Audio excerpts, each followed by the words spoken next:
पर मैं इस मौके ते एक दो गल्लां जरूर तुहाडे नाल शेयर करनियां,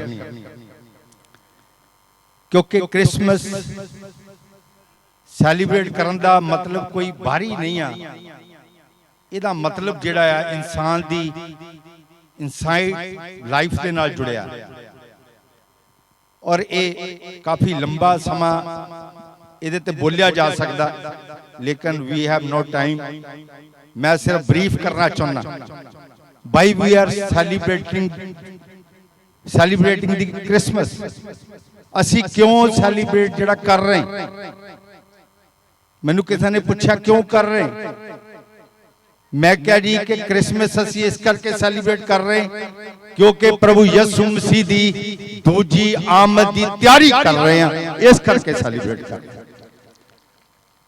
क्योंकि असी 2021 साल पिछे प्रभु यीशु मसीह नूं एक बालक के रूप में सैलीब्रेट नहीं कर रहे, क्योंकि प्रभु यीशु मसीह कोई इंसान का बेटा नहीं जिहदा असी बर्थ सैलीब्रेट करिए। असी हमेशा की जिंदगी लई सैलीब्रेट कर रहे हैं कि मैं और तुसी परमेश्वर की अदालत दे विच पास हो सकीए हमेशा की जिंदगी। That is the celebration. और दूसरी गल करके मैं खत्म कर रहा, समय बहुत हो गया, फिर किते गल करांगे, मौका मिलेगा। जिहड़ी फर्स्ट डेमोक्रेसी, अज भारत भी डेमोक्रेटिक है, पर किते ना किते ये डेमोक्रेटिक ना लाया। डेमोक्रेसी की आड़ जो डिक्टेटरशिप हो रही, इट्स वेरी अनफॉर्चुनेट। ये बड़ी बदकिस्मती है भारत की उन्हां लोकां दी जिन्हां ने कुर्बानी दी। दिखाया जा रहा लेकिन है नहीं डेमोक्रेसी। लेकिन मैं ये दसना चाहना कि जदों प्रभु यीशु मसीह का जन्म होया उदों रोम च भी डेमोक्रेसी नहीं सी। सॉरी, इजराइल रोमी हुकूमत रूल करती सी as a dictator.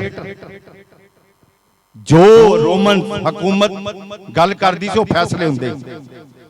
No right to speak, no right to food, कोई राइट नहीं, सिर्फ रोमन हुकूमत का डंडा चलता है। मैनू कई बार पूछा जाता कि प्रभु यीशु मसीह का जन्म किन्हां ऑब्जेक्टिव नहीं होया। वो चंगी गल है कि असी स्पिरिचुअल ऑब्जेक्टिव ते काम करते हैं, बहुत वधिया गल। पर मैं दसना चाहना प्रभु यीशु मसीह का जन्म 2021 साल पहला ना सिर्फ खुदा दे नाल लोकां नूं जोड़न लई, बल्कि रोमन हुकूमत दी जिहड़ी जास्ती सी यहूदियां दे उपर उहनूं खत्म करन दे लई भी होया। He was very revolutionary person। उन्हां दे क्रांतिकारी विचार, इनकलाबी विचार रोमन हुकूमत नूं किते ना किते बैकफुट ते करदे सी।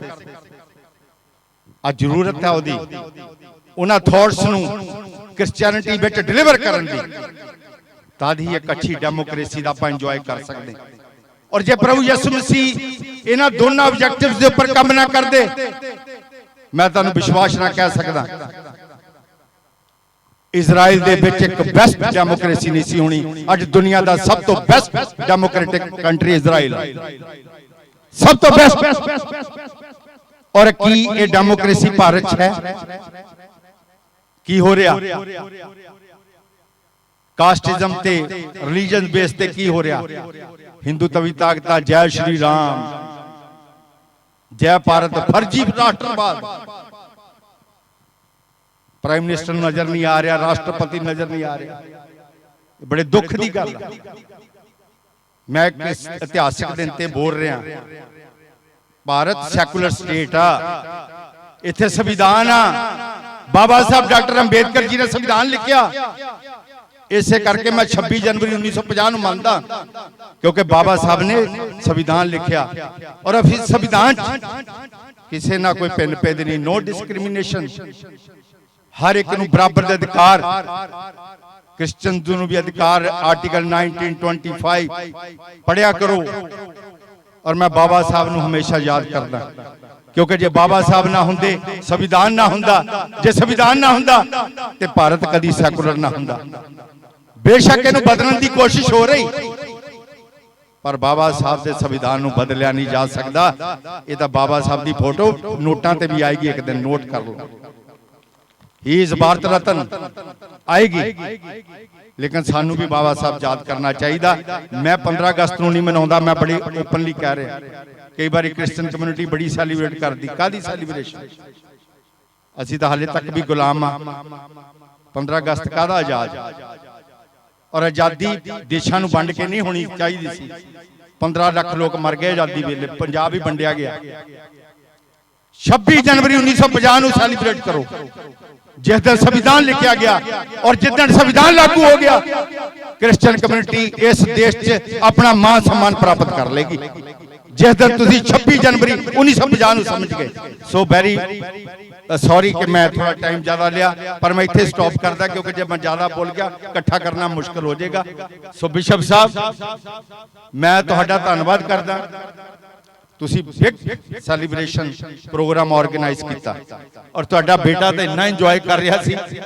मैनू भी अपने जवानी के दिन याद आ गए क्योंकि मेरी सेवा करते कौम की मैनू 27-28 साल हो गए और ये लीडरशिप क्वालिटी कोई इनू किसी तरह मेरी अपनी प्रशंसा की गल ना समझ लियो, पर मैं अज नौजवानों को एक गल कहना चाहना, ये क्वालिटी कोई रातों रात पैदा नहीं होंगी, एक खानदाना तो आती है। मेरे दादा ही लाहौर अंग्रेज शासन जाते लीडर से, उन्होंने क्वालिटी सी, वो खून किते ना किते मेरे अंदर आ गया। मैं अज भी खड़ा कौम के लिए, कोई कुर्बानी देनी पै जाए, पखंडवाद नहीं पर होने देना। पखंडवाद क्रिश्चियनिटी च नो स्पेस, इनू थोड़ा जा आप कंट्रोल करना सारिਆਂ ने, क्योंकि क्रिश्चियनिटी जिहड़ी आ वो सालवेशन ते बेस्ड आ, हमेशा की जिंदगी ते बेस्ड आ। लूका 4:18 पढ़ लियो, मैनीफेस्टो जीसस क्राइस्ट दा, उत्ते बेस्ड आ। बाकी ये सब जिहड़ा लोकां नूं बीमार करन दीयां कोशिशां, कौन कहंदा तुहाडे च कोई बीमार है? मैं नहीं मनदा जिहड़े जेमस जी दे गाणियां ते नच रहे सी, जे तुसीं बीमार हुंदे डिप्पण आई। बीमार बंदा नचदा नहीं हुंदा, ताकतवर बंदा नचदा हुंदा। ये सिर्फ एक तुहाडी साइकोलॉजी जिहड़ी वीक हो गई, इनू सैट करो। जिदन ये ठीक हो गई, तुहाडे विचों दाऊद निकलणगे। मैं नौजवानों को गल कहना, दाऊद तुहाडे विचों मूसा होणगे और सदरक मेशक अबदनगो तुहाडे विचों होणगे, जिहड़े दारा राजा दे अगे झुके नहीं, बल दी भट्ठी विच चले गए। इस तरह की एनर्जी तुहाडे नौजवानों च, जिस दिन नौजवान खड़े हो गए, डेमोक्रेसी क्रिश्चियनिटी च आ जाएगी। तुहानू मंगण की लोड़ नहीं पैगी। जेमस जी ने जो एनर्जी अज गा के पैदा की, वैसे मैं फस्ट इन्हों पहली बार स्टेज पर देखा और मैं इन्हों अज इनवाइट कर देना। बड़ा क्रूसड हुशियारपुर होंदा, जेमस जी आ जाओ, जे मैं कहांगा तां आ जाओ, नहीं कहांगा पहुंच जाओ, तुहाडा अरेंजमेंट सारा हो जाए। इस तरह के वर्शिपर जेड़े एनर्जी पैदा करते, जेड़े दाऊद नूं गाउंदे, सदरक मेशक अबदनगो नूं याद करते, जदों इस तरह की वर्शिप स्टार्ट हो जाएगी, आ नौजवान जिहड़ियां दी हड्डियां टप्पणगियां। ते कदी ये ना सोचो कि तुसीं बीमार आ, क्रिश्चियन बीमार नहीं हुंदा जिहदा बपतिस्मा हो गया। याद रखियो, भूत भी नहीं आउंदे उन्हां दे कोल। बीमार मैं भी हुंदा साल च 4-5 बार, पर मैं कदी दुआ नहीं किसी तो कराउना। मेरी दुआ यह हुंदी आ, प्रभु जिहड़ी क्रॉस तू सालवेशन दी चक्की, जे मैनू भी चकनी पै जाए तो हिम्मत दे दें। इहो ही मेरी दुआ हुंदी आ, दूजी कदी मैं दुआ नहीं करदा। बाकी संघर्ष मेरी जिंदगी का हिस्सा है, संघर्ष करना till the end of life. जिस दिन मेरा साह भी खत्म होगा, संघर्ष होएगा। अज समाज में संघर्ष की लोड़ आ। बाबा साहब ने कहा ही, पढ़ो जुड़ो तो संघर्ष करो। असी उधर नहीं चले, असी फस गए पार्टियां बदलन च, इनू छड्डिया उधर बढ़ गए, उधर होया पता नहीं किधर किधर घूमी जानी। माफ करना, इधर नहीं आपां जाना। समाज नूं दिशा देनी आ, समाज नूं लैके जाना, संविधान के तहत हक लैके देने। So thank you very much. समा बहुत ज्यादा हो गया, सो मैं धन्नवाद करदा। लास्ट एक शेयर डेडिकेट करना पासवान वाले, फिर मैं खत्म करा। गल दा शेर आ, खुदी को कर बुलंद इतना, खुदी को कर बुलंद इतना कि हर तकदीर से पहले खुदा बंदे से पूछे बता तेरी रजा क्या है। खुदा पुछण लग पवे तुहाडी की रजा, सब कुछ ही मिल जाएगा। दुनिया दी चीज़ां छोटियां ने, हमेशा दी जिंदगी वड्डी आ, तंदुरुस्ती वड्डी आ, प्यार वड्डा, वो लैके आओ, बाकी सब कुछ इत्थे रह जाना।